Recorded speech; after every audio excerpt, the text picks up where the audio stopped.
নমস্কার, আমাদের চ্যানেল রান্নার এবিসিডিতে আপনাদের সকলকে স্বাগত। আজকে আবার চলে এসেছি নতুন একটা রেসিপি নিয়ে, সব্বার ফেভারিট মোচার চপ। তাহলে শুরু করা যাক। এর জন্য প্রথমে আমি নিয়ে নিয়েছি একটা ছোট সাইজের মোচা। সেগুলোকে আমি এভাবে ছোট ছোট টুকরো করে কেটে সেদ্ধ করে রেখেছি।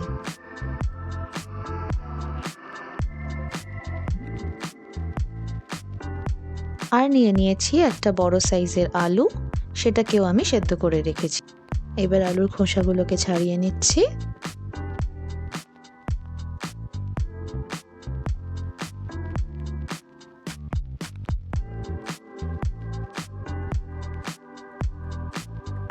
তারপর আলুটা মোচার মধ্যে দিয়ে দিচ্ছি।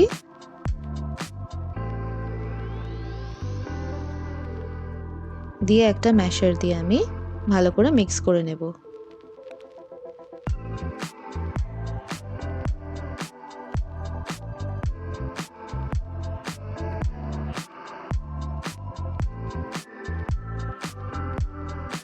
এবার একটা কড়ায় আমি 2 টিস্পুন সর্ষের তেল নিয়ে নিচ্ছি।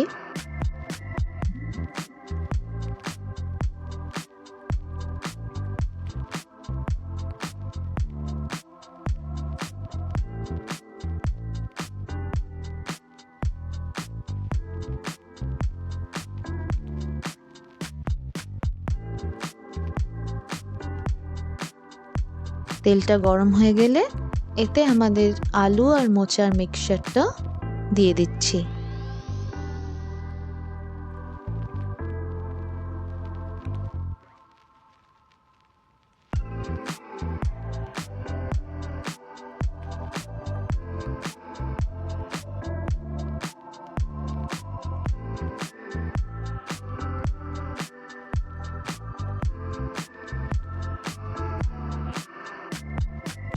এবার দিয়ে দিচ্ছি 1 টিস্পুন নুন, 1/4 টিস্পুন হলুদ গুঁড়ো দিয়ে দিলাম, আর 1 টিস্পুন আদা জিরে বাটা দিয়ে দিলাম। আর দিয়ে দিচ্ছি 1/4 টিস্পুন লঙ্কার গুঁড়ো আর 1 টিস্পুন চিনি দিয়ে দিলাম। এটাকে ভালো করে মিক্স করে নিতে হবে।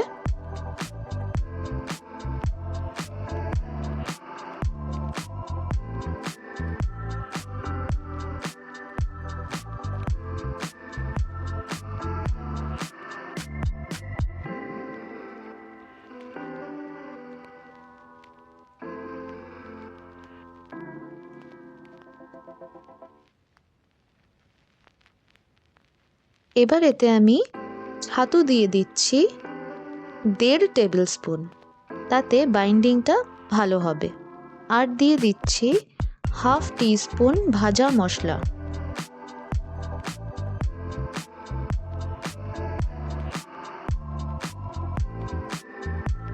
এটা দেওয়ার পর ভালো করে মিক্স করে নিচ্ছি।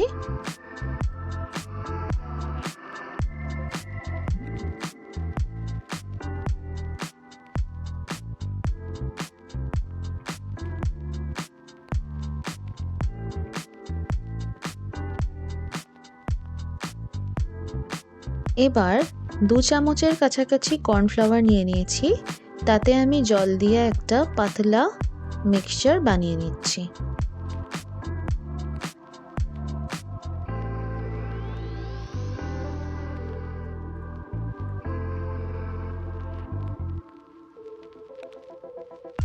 এখানে একটু ব্রেড ক্রাম্বস নিয়ে নিয়েছি, যতটা প্রয়োজন হবে। মোচার মিক্সচারটার মধ্যে আমি আরও 1/2 টিস্পুন ভাজা মশলা দিয়ে দিলাম, আর দিয়ে দিচ্ছি ভাজা বাদাম, যতটা ভালো লাগে তত। এটাকে এবার ভালো করে আমি মিক্স করে নেব।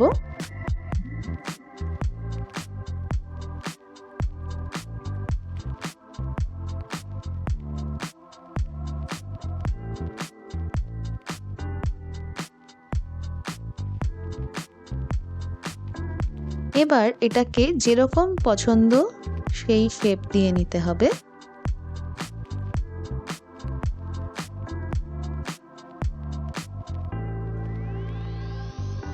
এখানে আমি এরকম শেপ বানিয়ে নিচ্ছি। তোমরা ছোটও করতে পারো, সরু লম্বা লম্বাও করতে পারো, যেরকম তোমাদের পছন্দ করতে পারো। এবার এটাকে আমি কর্নফ্লাওয়ার গোলাটার মধ্যে দিয়ে ভালো করে চারিদিকে মাখিয়ে এটাকে আমি ব্রেড ক্রাম্বসের মধ্যেও ভালো করে কোট করে নিচ্ছি ব্রেড ক্রাম্বস দিয়ে।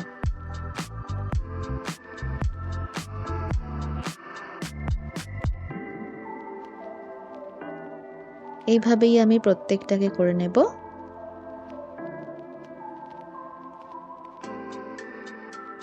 এগুলো আমি সিঙ্গেল কোট করেছি।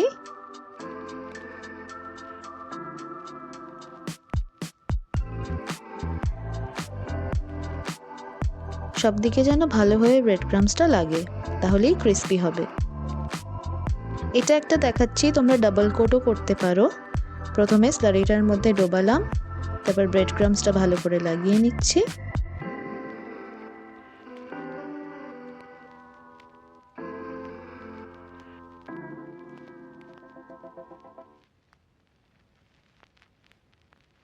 এবারে এটাকে আবার আমি কর্নফ্লাওয়ারটার মধ্যে ডুবিয়ে নিচ্ছি।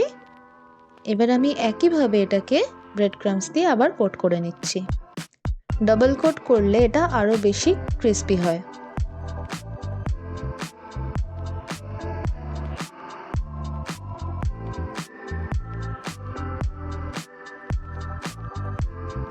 এভাবেই আমি বাকিগুলোকে সিঙ্গেল কোট বা ডাবল কোট করে নিচ্ছি। দেখো, ভাজার জন্য রেডি।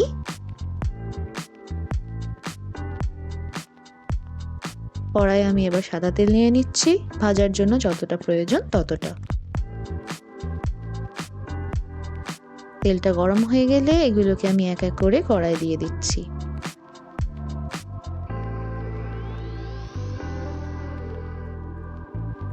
একসঙ্গে চারটের বেশি দিচ্ছি না, ভালো করে উল্টানো যাবে না। ভালো করে গোল্ডেন ব্রাউন করে ভাজতে হবে।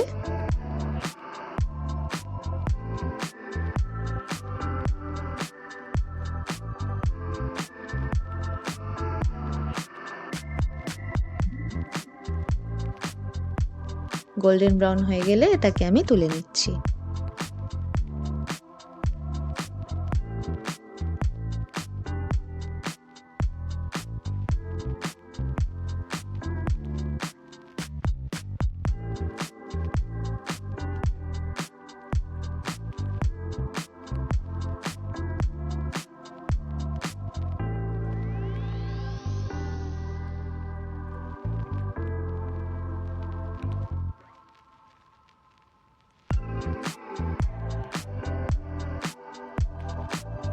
এভাবেই বাকিগুলোকেও আমি একইভাবে ভেজে নেব।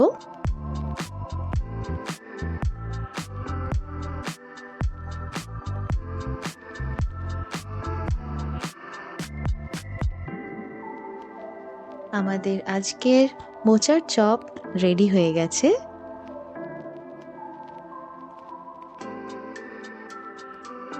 যে কোনো দিনে খাওয়ার জন্য এটা কিন্তু একটা দারুণ স্ন্যাক। তোমরা বাড়িতে অবশ্যই ট্রাই করবে। ভীষণ টেস্টি হবে, ভীষণ ক্রিস্পি হবে। তোমরা সস দিয়ে খেতে পারো, তোমাদের যেটা ভালো লাগে সেটা দিয়ে খেতে পারো। ভিডিওটা শেষ অবধি দেখার জন্য অসংখ্য ধন্যবাদ। রেসিপিটা পছন্দ হলে ভিডিওটাকে লাইক করে দিও, শেয়ার করে দিও, আর সাবস্ক্রাইব কিন্তু করতেই হবে। আবার দেখা হচ্ছে পরের কোনো রেসিপিতে। আজকের মতন টাটা।